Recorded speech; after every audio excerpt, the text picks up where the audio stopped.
Hello friends, legal and social awareness के इस episode में आप सभी का बहुत बहुत स्वागत है। मैं करीम अहमद सिद्दीकी एडवोकेट। साथियों, आज मैं ऑनरेबल सुप्रीम कोर्ट के एक बहुत ही लेटेस्ट और एक मर्डर केस में जो जजमेंट आया है उसके संबंध में बातचीत करने जा रहा हूँ। यह जजमेंट सर्कमस्टेंशियल एविडेंस पर बेस्ड है और बहुत ही महत्वपूर्ण जजमेंट है।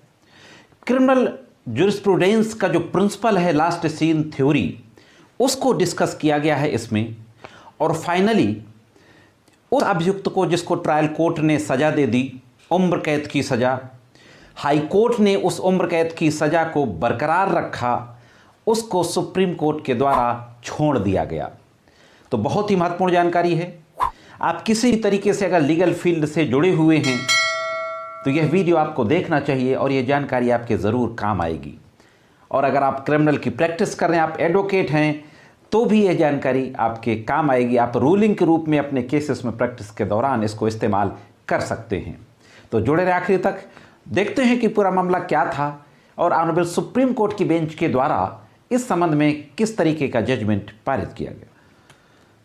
साथियों, मैं आपको बता दूं कि जब कहीं पर कोई घटना, खास तौर से जो मर्डर की घटना होती है, हत्या की घटना, अगर इस तरीके से हो जाती है जिसका कोई चश्मदीद गवाह नहीं होता, कोई फॉरेंसिक एविडेंस नहीं होती, परिस्थितिजन्य साक्ष्य होते हैं, सर्कमस्टेंशियल एविडेंस, तो वैसे तो कहते हैं कि परिस्थितियां स्वयं बोलती हैं, सर्कमस्टांसेस स्वयं गवाह होती हैं और परिस्थितियां झूठ नहीं बोलती हैं, यह कहा जाता है।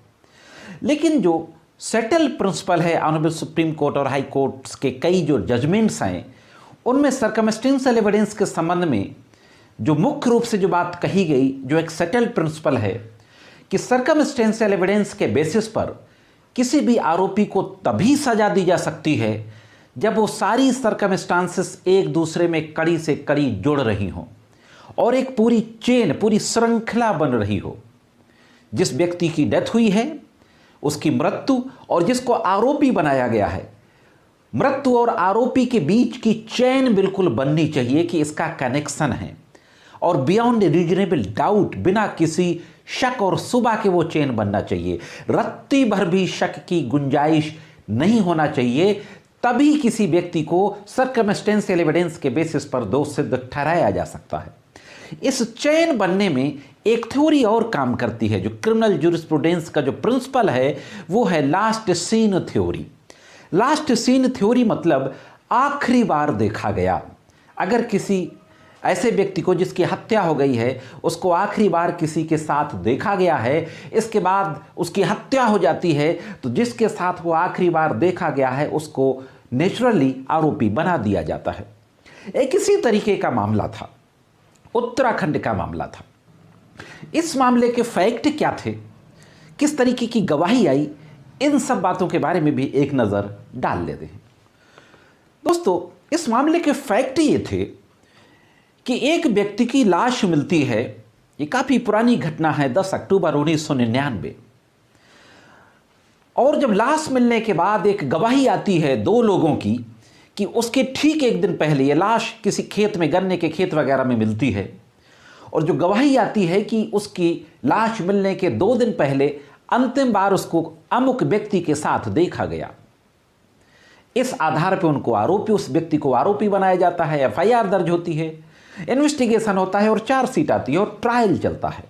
ड्यूरिंग द ट्रायल 2 लोगों को अदालत में पेश किया जाता है और ये दोनों लोग लास्ट सीन थ्योरी की गवाही देते हैं कोर्ट में कि अंतिम बार 1 दिन पहले इसको इस व्यक्ति के साथ देखा गया।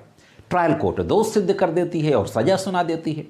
उसके खिलाफ ऑनरेबल उत्तराखंड हाई कोर्ट में अपील फाइल की जाती है कि उसके द्वारा उस अपील को उत्तराखंड हाई कोर्ट के द्वारा डिसमिस कर दिया जाता है।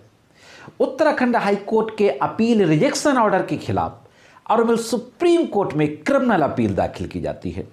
Criminal appeal number 972/2013 Jabir and others बनाम स्टेट ऑफ उत्तराखंड। और अभी 17 जनवरी को इसमें अंतिम फैसला आता है ऑनरेबल सुप्रीम कोर्ट का। ऑनरेबल सुप्रीम कोर्ट के द्वारा पूरी एविडेंस को देखा जाता है। जो 2 गवाह पेश किए गए थे उनकी गवाही को देखा जाता है, पोस्टमार्टम रिपोर्ट को देखा जाता है।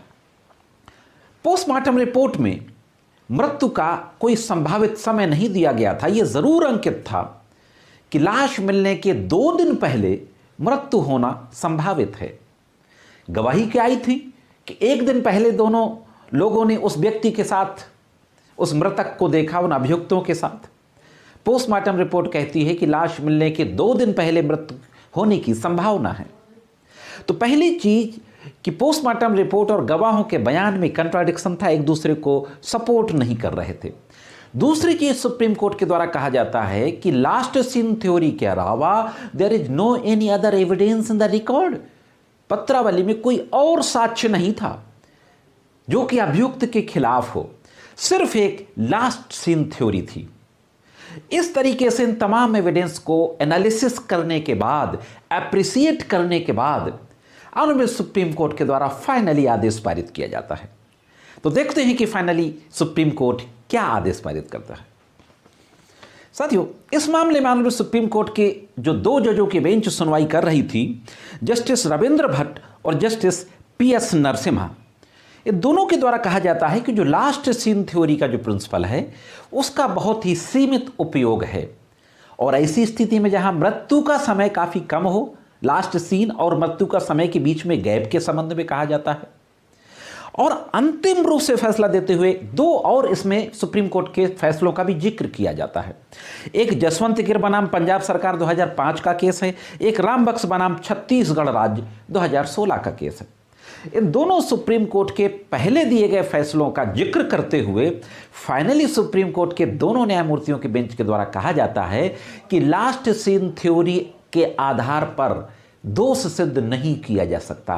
कहने का मतलब साफ है कि सिर्फ लास्ट सीन थ्योरी कन्विक्शन का ग्राउंड नहीं हो सकती है, और वो भी ऐसी स्थिति में जबकि विटनेसेस के स्टेटमेंट में आपस में ही विसंगतियां हो, कंट्राडिक्शन हो। फाइनली सुप्रीम कोर्ट अभियुक्तों द्वारा दाखिल अपील को स्वीकार कर लेता है और उन अभियुक्तों को जिनको ट्रायल कोर्ट ने सजा कर दी थी, हाई कोर्ट ने उस सजा को बरकरार रखा था, उन अभियुक्तों को बरी कर दिया जाता है। 1999 का केस था और 2023 में फाइनली सुप्रीम कोर्ट से बरी होने का आदेश आता है। तो दोस्तों, यह थी एक महत्वपूर्ण जानकारी मर्डर के केस में सर्कमस्टेंशियल एविडेंस और लास्ट सीन थ्योरी से संबंधित। ये जानकारी कैसी लगी कमेंट्स करके जरूर बताएं। अगर जानकारी आपको पसंद आए तो वीडियो को लाइक और शेयर अवश्य कर दें, और आप पहली बार वीडियो देख रहे हैं, चैनल में नए हों तो चैनल को सब्सक्राइब करके बेल बटन को ऑन करके ऑल पे सेट कर दें। और साथियों, आज की इस वीडियो में सिर्फ इतना ही। मिलते हैं किसी अन्य वीडियो में कानून की कुछ अन्य जानकारियों के साथ। तब तक कानून की महत्वपूर्ण जानकारियों के लिए देखते रहें लीगल एंड सोशल अवेयरनेस।